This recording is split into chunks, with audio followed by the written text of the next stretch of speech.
मुंशी प्रेमचंद की कहानी रानी सारंधा। अंधेरी रात के सन्नाटे में धसान नदी चट्टानों से टकराती हुई ऐसी सुहावनी मालूम होती थी जैसे घुमुर घुमुर करती हुई चक्कियां। नदी के दाहिनी तट पर एक टीला है। उस पर एक पुराना दुर्ग बना हुआ है जिसको जंगली वृक्षों ने घेर रखा है।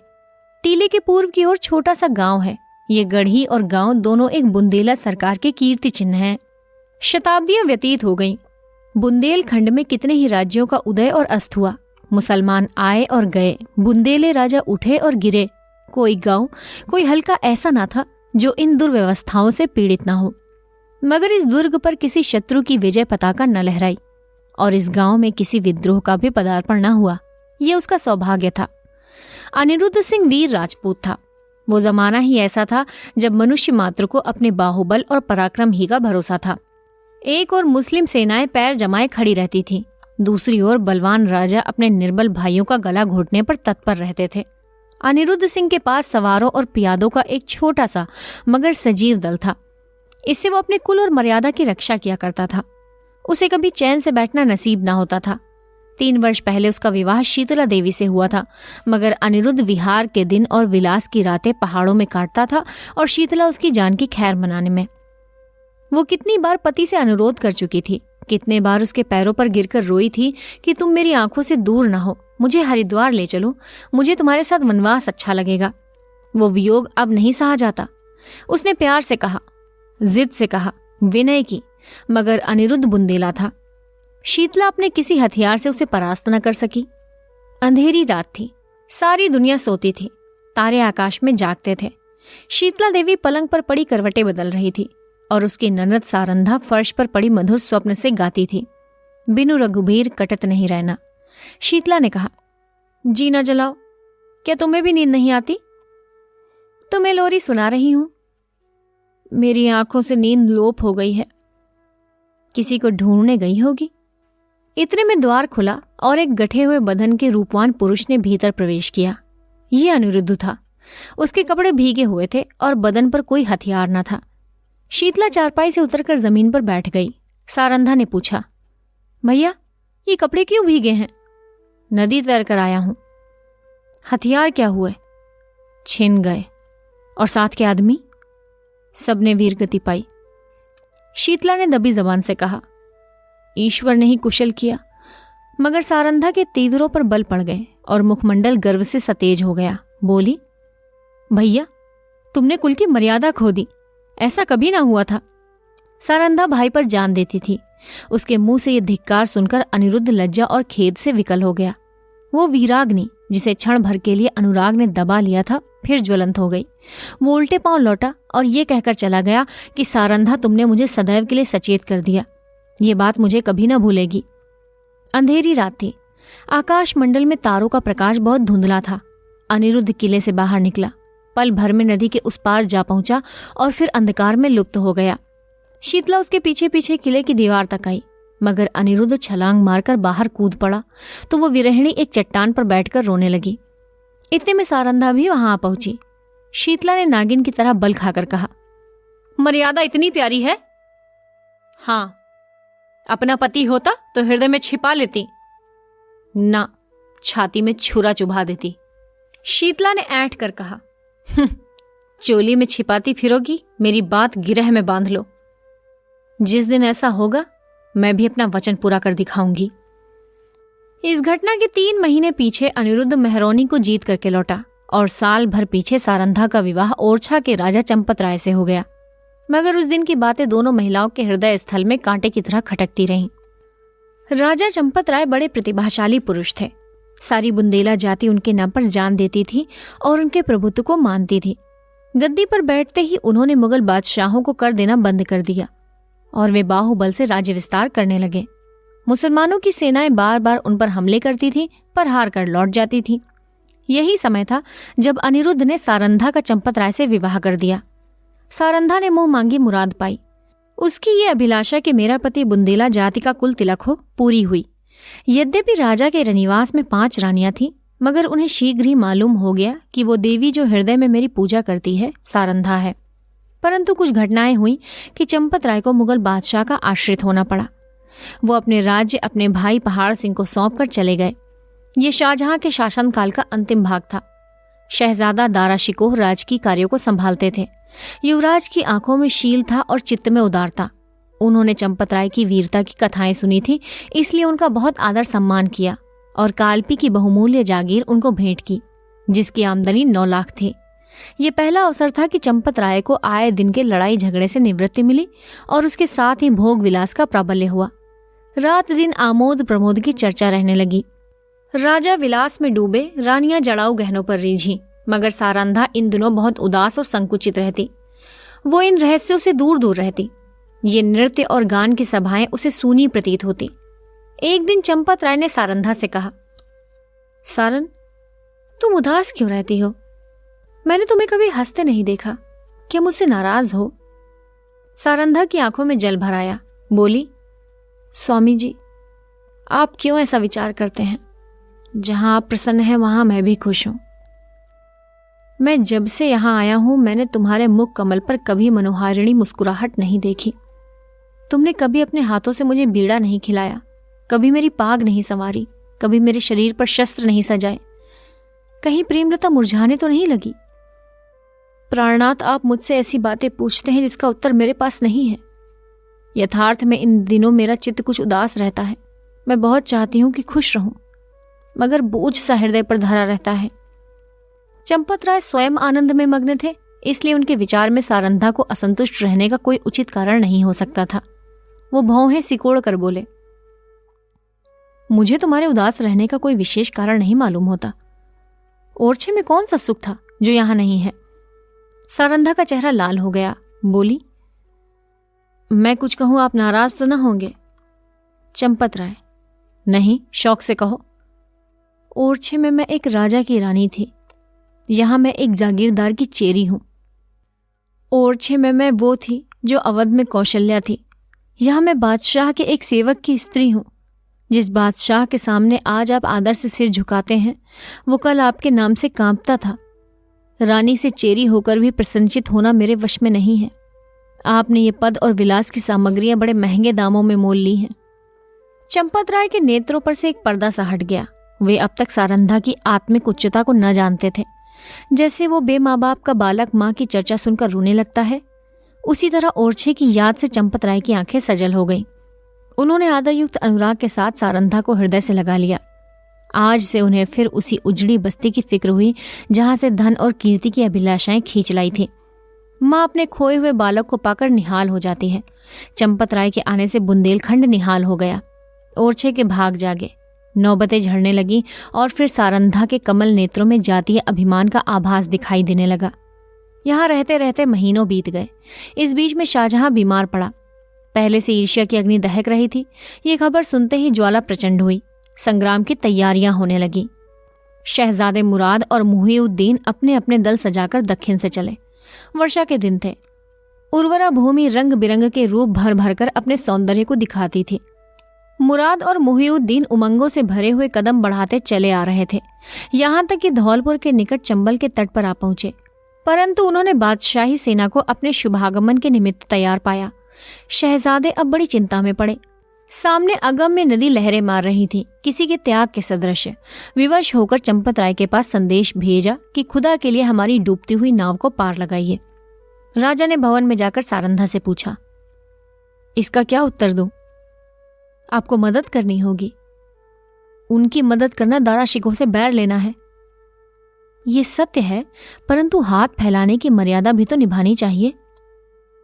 प्रिय, तुमने सोच कर जवाब नहीं दिया। प्राणनाथ, मैं अच्छी तरह जानती हूं कि यह मार्ग कठिन है। अब हमें अपने योद्धाओं का रक्त पानी के समान बहाना पड़ेगा, परंतु हम अपना रक्त बहाएंगे और चंबल की लहरों को लाल कर देंगे।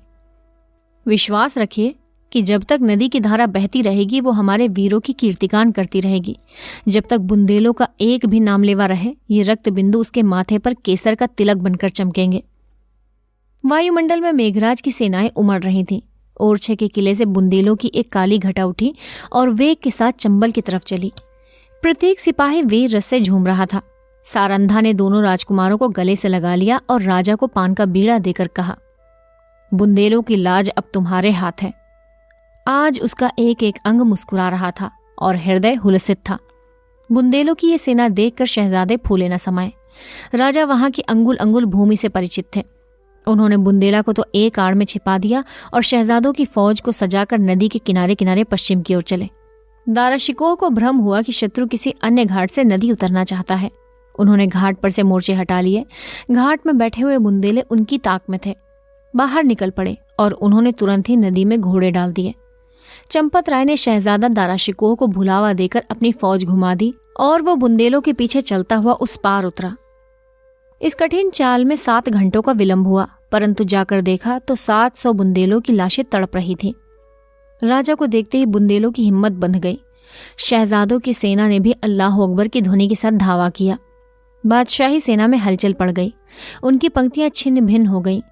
हाथों हाथ लड़ाई होने लगी, यहाँ तक कि शाम हो गई। रणभूमि रुधिर से लाल हो गई और आकाश में अंधेरा हो गया। घमासान की मार हो रही थी। बादशाही सेना शहजादों को दबाए आती थी। अकस्मात पश्चिम से फिर बुंदेलों की एक लहर उठी और इस वेग से बादशाही सेना की पुश्त पर टकराई कि उसके कदम उखड़ गए। जीता हुआ मैदान हाथ से निकल गया। लोगों को कुतूहल था कि ये दैवीय सहायता कहाँ से आई। सरल स्वभाव के लोगों की धारणा थी कि ये फतेह के फरिश्ते हैं, शहजादों की मदद के लिए आए हैं। परंतु जब राजा चंपत राय निकट गए तो सारंधा ने घोड़े से उतरकर उनके पैरों पर सिर झुका दिया। राजा को असीम आनंद हुआ। ये सारंधा थी। समरभूमि का दृश्य इस समय अत्यंत दुखमय था।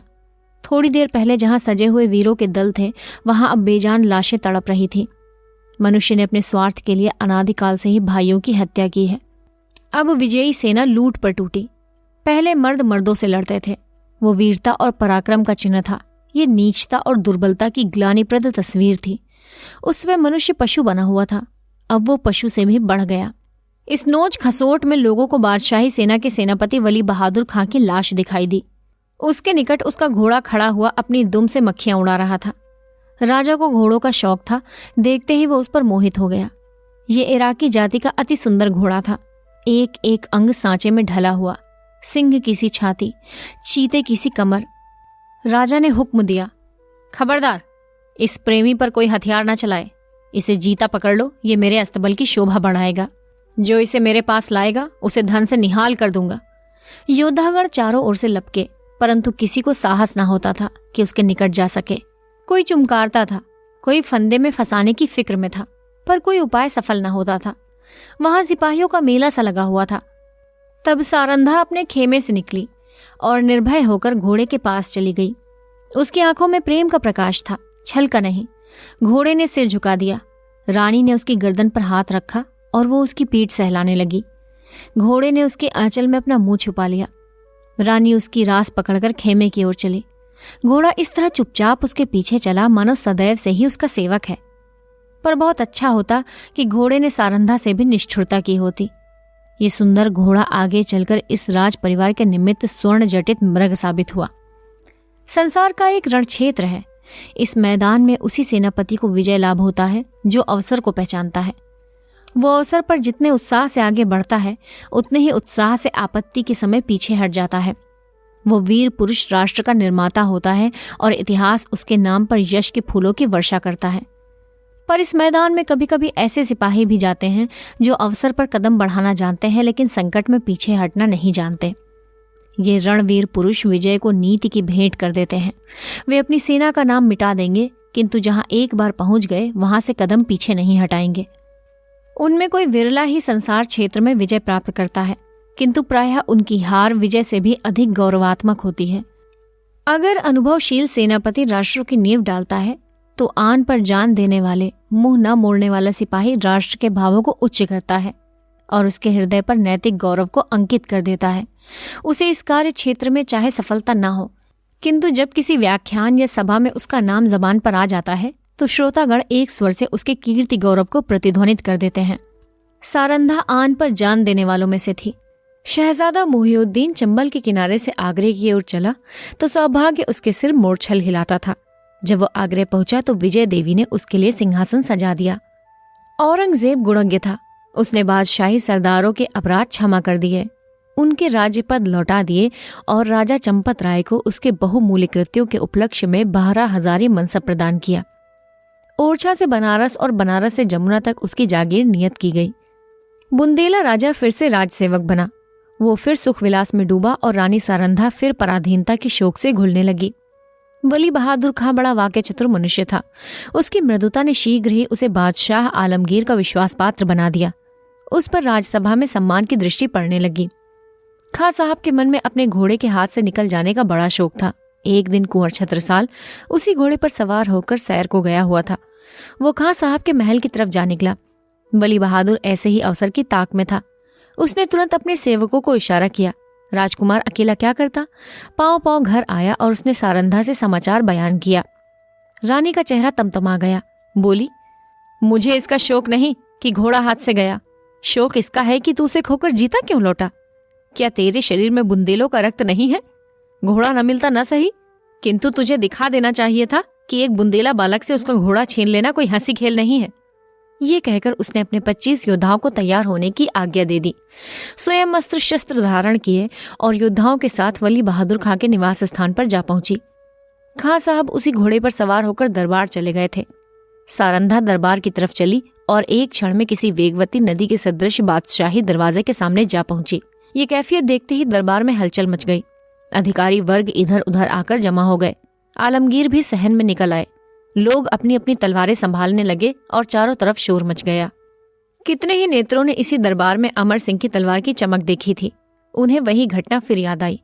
सारंधा ने उच्च स्वर से कहा, खां साहब, बड़ी लज्जा की बात है। आपने वही वीरता जो चंबल के तट पर दिखानी चाहिए थी, आज एक अबोध बालक के सम्मुख दिखाई है। क्या ये उचित था कि आप उससे घोड़ा छीन लेते? वली बहादुर खां की आंखों से अग्नि ज्वाला निकल रही थी। वे कड़ी आवाज में बोले, किसी गैर की क्या मजाल कि मेरी चीज अपने काम में लाए।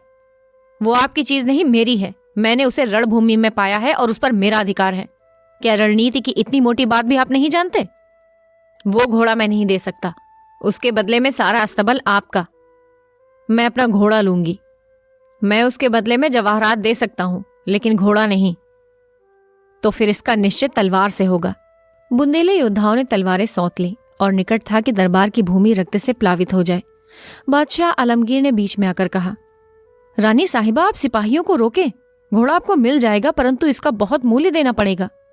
मैं उसके लिए अपना सर्वस्व देने को तैयार हूं। जागीर और मनसब भी? जागीर और मनसब कोई चीज नहीं। अपना राज्य भी? हाँ, राज्य भी। एक घोड़े के लिए? नहीं, उस पदार्थ के लिए जो संसार में सबसे अधिक मूल्यवान है। वो क्या है? अपनी आन।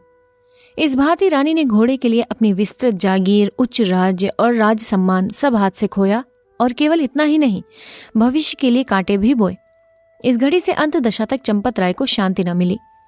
राजा चंपत राय ने फिर ओरछे के किले में पदार्पण किया। उन्हें मनसब और जागीर के हाथ से निकल जाने का अत्यंत शोक हुआ, किंतु उन्होंने अपने मुंह से शिकायत का एक शब्द भी नहीं कहा। वे सारंधा के स्वभाव को भलीभांति जानते थे। शिकायत इस समय उनके आत्मगौरव पर कुठार का काम करती। कुछ दिनों यहाँ शांतिपूर्वक व्यतीत हुए, लेकिन बादशाह सारंधा की कठोर बात भूला न था। वो क्षमा करना जानता ही न था। ज्यों ही भाइयों की ओर से निश्चिंत हुआ, उसने एक बड़ी सेना चंपत राय का गर्व चूर्ण करने के लिए भेजी और 22 अनुभवशील सरदार इस मुहिम पर नियुक्त किए। शुभकरण बुंदेला बादशाह का सूबेदार था। वो चंपत राय का बचपन का मित्र और सहपाठी था। उसने चंपत राय को परास्त करने का बीड़ा उठाया, और भी कितने ही बुंदेला सरदार राजा से विमुख होकर बादशाह सूबेदार से आ मिले। एक घोर संग्राम हुआ। भाइयों की तलवारें रक्त से लाल हुई। यद्यपि इस समर में राजा को विजय प्राप्त हुई, लेकिन उनकी शक्ति सदा के लिए क्षीण हुई। निकटवर्ती बुंदेला राजा, जो चंपत राय के बाहुबल थे, बादशाह के कृपाकांक्षी बन बैठे। साथियों में कुछ तो काम आए, कुछ दगा कर गए। यहाँ तक कि निज संबंधियों ने भी आंखें चुरा ली। परंतु इन कठिनाइयों में भी चंपत राय ने हिम्मत नहीं हारी, धीरज को नहीं छोड़ा। उन्होंने ओरछा छोड़ दिया और वो 3 वर्ष तक बुंदेलखंड के सघन पर्वतों पर छिपते फिरे। बादशाही सेनाएं शिकारी जानवरों की भांति सारे देश में मंडरा रही थीं। आए दिन राजा का किसी न किसी से सामना हो जाता। सारंधा सदैव उनके साथ रहती और उनका साहस बढ़ाया करती। बड़ी बड़ी आपत्तियों में जबकि धैर्य लुप्त हो जाता और आशा साथ छोड़ देती, आत्मरक्षा का धर्म उसे संभाले रहता था। 3 साल के बाद अंत में बादशाह के सूबेदार ने आलमगीर को सूचना दी कि इस शेर का शिकार आपके सिवाय और किसी से ना होगा। उत्तर आया कि सेना को हटा लो और घेरा उठा लो। राजा ने समझा संकट से निवृत्ति हुई, पर वो बात शीघ्र ही भ्रमांतक सिद्ध हो गई। 3 सप्ताह से बादशाही सेना ने ओरछा घेर रखा है। जिस तरह कठोर वचन हृदय को छेद डालते हैं, उसी तरह तोपों के गोलों ने दीवारों को छेद डाला है। किले में 20,000 आदमी घिरे हुए हैं, लेकिन उनमें आधे से अधिक स्त्रियां और उनसे कुछ ही कम बालक हैं। मर्दों की संख्या दिनों दिन न्यून होती जाती है। आने जाने के मार्ग चारों तरफ से बंद है। हवा का भी गुजर नहीं। रसद का बहुत सामान कम रह गया है। स्त्रियां पुरुषों और बालकों को जीवित रखने के लिए आप उपवास करती हैं। लोग बहुत हताश हो रहे हैं। औरतें सूर्य नारायण की ओर हाथ उठा उठाकर शत्रु को कोसती हैं। बालक वृंद मारे क्रोध के दीवारों की आड़ से उन पर पत्थर फेंकते हैं, जो मुश्किल से ही उस दीवार के पार जा पाते हैं। राजा चंपत राय स्वयं ही ज्वर से पीड़ित हैं। उन्होंने कई दिनों से चारपाई नहीं छोड़ी। उन्हें देखकर लोगों को कुछ ढांढस होता था, लेकिन उनकी बीमारी से सारे किले में नैराश्य छाया हुआ था। राजा ने सारंधा से कहा, आज शत्रु जरूर किले में घुस आएंगे। सारंधा, ईश्वर न करे कि इन आंखों से वो दिन देखना पड़े। मुझे बड़ी चिंता है इन अनाथ स्त्रियों और बालकों की। गेहूं के साथ ये घुन भी पिस जाएगा। हम लोग यहां से निकल जाएं तो कैसा? इन अनाथों को छोड़कर? इस समय इन्हें छोड़ देने में ही कुशल है। हम ना होंगे तो शत्रु इन पर कुछ दया करेंगे। नहीं, ये लोग मुझसे ना छोड़े जाएंगे। मर्दों ने अपनी जान हमारी सेवा में अर्पण कर दी है। उनकी स्त्रियों और बच्चों को मैं कदापि नहीं छोड़ सकता। लेकिन यहां रहकर हम उनकी कुछ मदद भी तो नहीं कर सकते। उनके साथ प्राण तो दे ही सकते हैं। मैं उनकी रक्षा में अपनी जान लड़ा दूंगा। उनके लिए बादशाही सेना की खुशामद करूंगा, कारावास की कठिनाइयां सहूंगा, किंतु इस संकट में उन्हें नहीं छोड़ सकता। सारंधा ने लज्जित होकर सिर झुका लिया और सोचने लगी। निसंदेह प्रिय साथियों को आंच में छोड़कर अपनी जान बचा लेना घोर नीचता है। मैं ऐसी स्वार्थांत क्यों हो गई हूं? लेकिन एकाएक विचार उत्पन्न हुआ। बोली, यदि आपको विश्वास हो जाए कि इन आदमियों के साथ कोई अन्याय न किया जाएगा, तब तो आपको चलने में कोई बाधा ना होगी।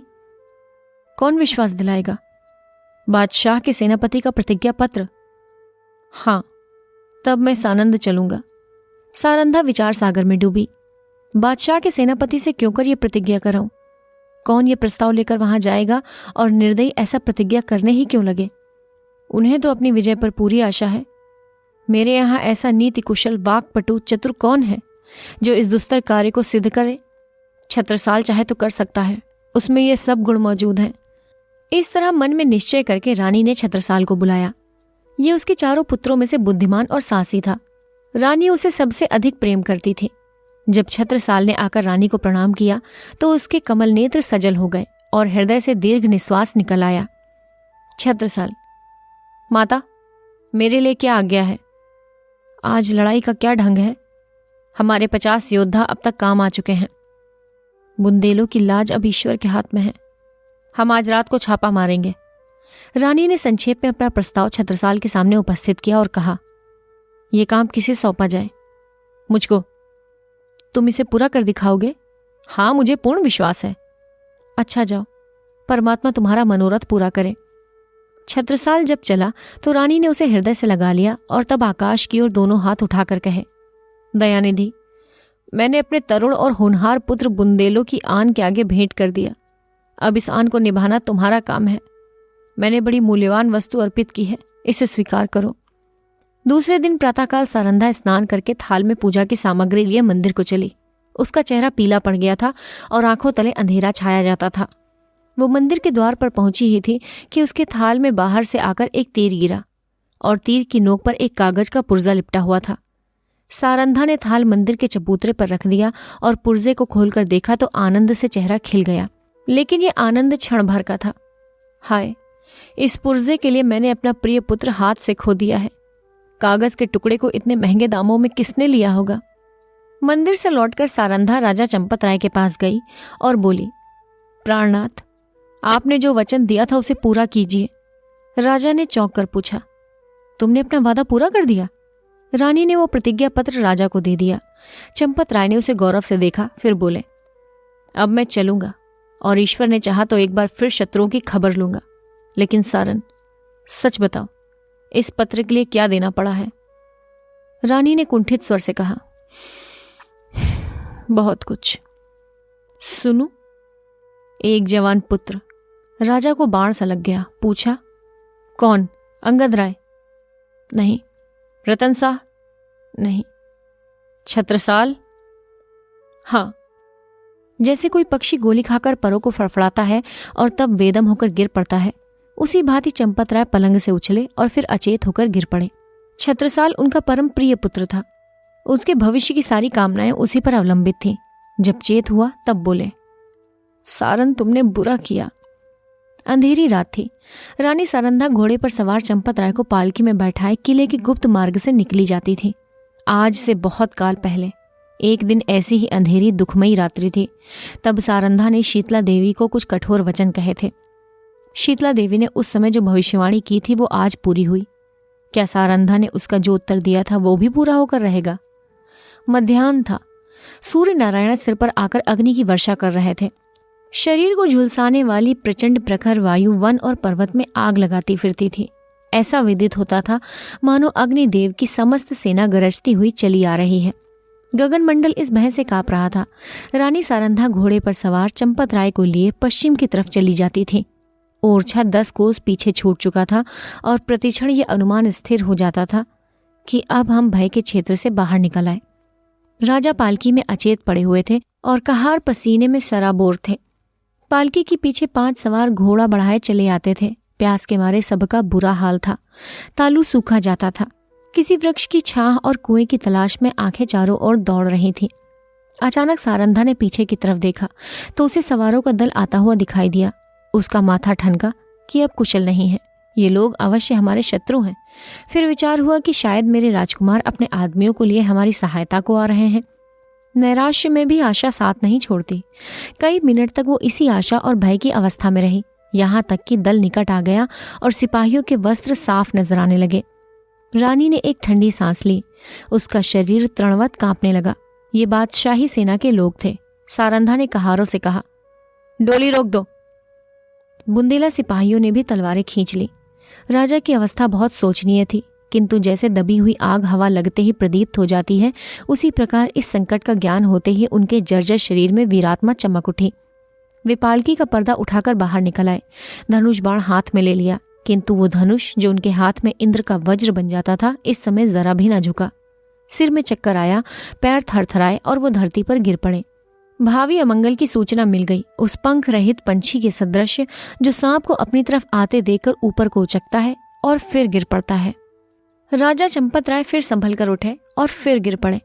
सारंधा ने उन्हें संभाल कर बैठाया और रोकर बोलने लगी, परंतु मुंह से केवल इतना ही निकला, प्राणनाथ। इसके आगे मुंह से एक शब्द भी ना निकल सका। आन पर मरने वाली सारंधा इस समय साधारण स्त्रियों की भांति शक्तिहीन हो गई, लेकिन एक अंश तक ये निर्बलता स्त्री जाति की शोभा है। चंपत राय बोले, सारन, देखो हमारा एक और वीर जमीन पर गिरा। शोक, जिस आपत्ति से यावत जीवन डरता रहा, उसने अंतिम समय में आ घेरा। मेरी आंखों के सामने शत्रु तुम्हारे कोमल शरीर में हाथ लगाएंगे और मैं अपनी जगह से हिल भी ना सकूंगा। मृत्यु, तू कब आएगी? ये कहते कहते उन्हें एक विचार आया। तलवार की तरफ हाथ बढ़ाया, मगर हाथों में दम न था। तब सारंधा से बोले, प्रिय, तुमने कितने अवसरों पर मेरी आन निभाई है। इतना सुनते ही सारंधा के मुरझाए हुए मुख पर लाली दौड़ गई। आंसू सूख गए। इस आशा ने कि मैं पति के कुछ काम आ सकती हूँ, उसके हृदय में बल का संचार कर दिया। वो राजा की ओर विश्वासोत्पादक भाव से देखकर बोली, ईश्वर ने चाहा तो मरते दम तक निभाऊंगी।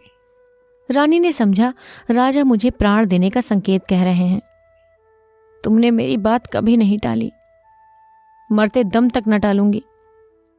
ये मेरी अंतिम याचना है, इसे अस्वीकार न करना। सारंधा ने तलवार को निकालकर अपने वक्ष स्थल पर रख लिया और कहा, यह आपकी आज्ञा नहीं है। मेरी हार्दिक अभिलाषा है कि मरूं तो ये मस्तक आपके पद कमलों पर रहे। तुमने मेरा मतलब समझा नहीं सारंधा। क्या तुम मुझे इसलिए शत्रुओं के हाथ छोड़ जाओगी कि मैं बेड़ियां पहने हुए दिल्ली की गलियों में निंदा का पात्र बनूं? रानी ने जिज्ञासा दृष्टि से राजा को देखा। वो उनका मतलब ना समझी।